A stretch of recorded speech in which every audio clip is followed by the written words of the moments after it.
अगर आप stock derivatives में ट्रेड करते हैं तो ये खबर आपके लिए ही है।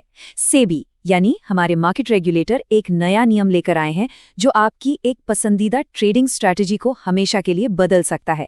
चलिए जरा समझते हैं कि आखिर बदला क्या है और इसका ट्रेडर्स पर क्या असर पड़ेगा। तो आखिर ये एक्सपायरी डे रिस्क है क्या भला, और सेबी को अचानक इसकी फिक्र क्यों हो गई? चलिए इसी गुत्थी को सुलझाते हैं बिल्कुल आसान भाषा में। आज हम क्या क्या समझने वाले हैं। सबसे पहले देखेंगे सेबी का नया नियम, फिर समझेंगे कैलेंडर स्प्रेड स्ट्रैटेजी को। इसके बाद देखेंगे कि एक्सपायरी के दिन का रिस्क क्या होता है, नियम असल में बदले कैसे हैं, और सबसे जरूरी इसका ट्रेडर्स पर क्या असर होगा। तो चलिए सीधे मुद्दे पर आते हैं। सेबी का ये नया नियम आखिर है क्या? रेगुलेटर ने क्या ऐलान किया है? तो देखिए, सबसे बड़ा बदलाव ये है, सेबी ने एक्सपायरी के दिन सिंगल स्टॉक डेरिवेटिव स्प्रेड पर मिलने वाला एक बहुत बड़ा मार्जिन बेनिफिट खत्म कर दिया है। ये कोई छोटा मोटा बदलाव नहीं है, ये एक ऐसा फायदा था जिसका ट्रेडर्स सालों से इस्तेमाल कर रहे थे, और अब ये खत्म हो गया है। अब इस पूरे बदलाव को ठीक से समझने के लिए हमें उस ट्रेडिंग स्ट्रैटेजी को समझना होगा जिसके इर्द गिर्द ये सारा मामला घूम रहा है। तो चलिए बात करते हैं कैलेंडर स्प्रेड्स की। जरा सोचिए, एक ही स्टॉक पर दो दांव लगाए जा रहे हैं, लेकिन दोनों की समय सीमा अलग अलग है। बस यही है कैलेंडर स्प्रेड का फंडा। एक ही स्टॉक में दो पोजीशन लेना और हर एक की अपनी अलग एक्सपायरी तारीख। ये मार्केट में एक बहुत ही पॉपुलर टेक्निक है। तो ये काम कैसे करता है? बहुत सिंपल है। एक ट्रेडर एक एक्सपायरी तारीख का कॉन्ट्रैक्ट खरीदता है और साथ ही उसी स्टॉक का एक अलग एक्सपायरी तारीख वाला कॉन्ट्रैक्ट बेच देता है। इससे होता क्या है, ये दोनों पोजीशंस एक दूसरे के रिस्क को काफी हद तक काट देती हैं। और इसका सबसे बड़ा फायदा, ट्रेडर को बहुत कम पैसा मतलब मार्जिन लगाना पड़ता है। तो सवाल ये उठता है कि अगर ये स्ट्रैटेजी इतनी अच्छी थी, इतनी कैपिटल एफिशिएंट थी, तो सेबी को इसमें दिक्कत क्या थी? यहीं पर एंट्री होती है एक्सपायरी डे रिस्क की। चलिए इसे समझते हैं। असली खेल खराब होता है एक्सपायरी वाले दिन। जैसे ही स्प्रेड का एक कॉन्ट्रैक्ट एक्सपायर होता है, ट्रेडर के हाथ में रह जाती है सिर्फ एक अकेली पोजीशन।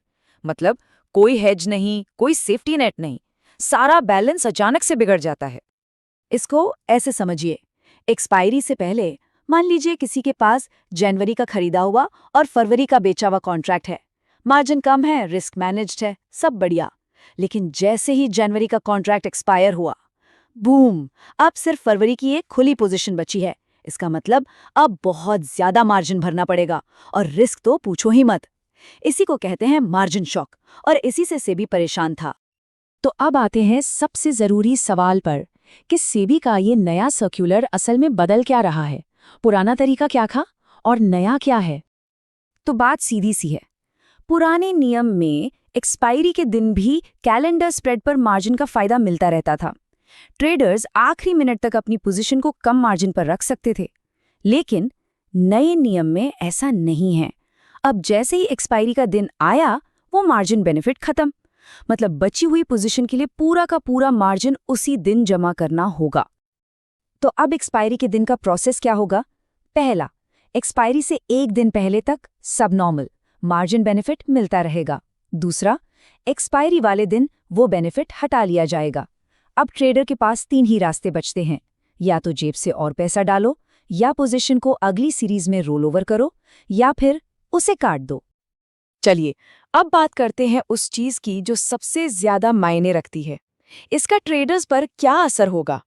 ईपीपी सिक्योरिटीज के राज शाह ने इसे बहुत अच्छे से समझाया है। वो कहते हैं कि इसका मेन मकसद सिस्टमिक रिस्क को कम करना है और अचानक लगने वाले मार्जिन शॉक से बचाना है। मतलब सेबी ये नहीं चाहता कि एक ट्रेडर की गलती पूरे बाजार पर भारी पड़े। ये सब मार्केट की स्टेबिलिटी के लिए है। तो ट्रेडर्स के लिए मोटे तौर पर क्या बातें निकल कर आती हैं? पहली, एक्सपायरी के दिन ज्यादा पैसे की जरूरत पड़ेगी। दूसरी, हो सकता है पोजीशंस को थोड़ा जल्दी क्लोज या रोल ओवर करना पड़े। तीसरी, लास्ट डे ट्रेडिंग की फ्लेक्सिबिलिटी कम हो जाएगी। हाँ, इससे कुछ स्ट्रैटेजीज के रिटर्न पर थोड़ा असर पड़ सकता है। पर अच्छी बात यह है कि मार्केट पर इसका कोई बहुत बड़ा सिस्टमिक असर नहीं होगा, बस लोगों के ट्रेड करने का तरीका बदलेगा। तो ये सब कब से लागू होगा? सेबी ने एक्सचेंजों और क्लियरिंग कॉरपोरेशंस को तैयारी के लिए 3 महीने का वक्त दिया है।